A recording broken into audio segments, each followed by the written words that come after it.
Majelis Taklim. Teman searah akhirnya angkat bicara, merespons isu dugaan perselingkuhan yang menyeret nama salah satu pendirinya, Inara Rusli.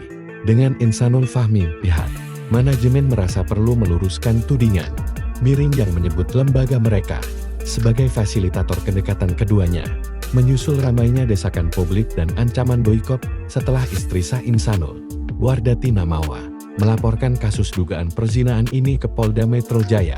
Melalui pernyataan resmi yang diunggah di akun Instagramnya, teman searah menegaskan bahwa lembaga tersebut didirikan murni sebagai wadah pembelajaran agama dan pengembangan diri. Pihak manajemen menolak keras anggapan bahwa aktivitas di dalam majelis menjadi tempat tumbuhnya hubungan terlarang tersebut. Mereka menekankan bahwa interaksi yang terjadi selama kajian berlangsung secara profesional dan terstruktur, sementara hubungan personal yang terjalin di antara individu sepenuhnya berada di luar kendali dan tanggung jawab lembaga. Lebih lanjut, teman searah memastikan bahwa seluruh jajaran pengurus, pembina, hingga guru tidak memiliki keterlibatan apapun dalam polemik rumah tangga yang kini sedang diproses hukum itu.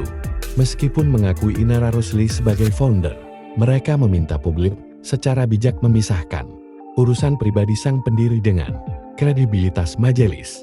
Klarifikasi ini ditutup dengan permohonan maaf dan harapan agar teman searah dapat terus beroperasi, menebar manfaat sesuai niat awal pendiriannya, tanpa terseret arus spekulasi liar masyarakat.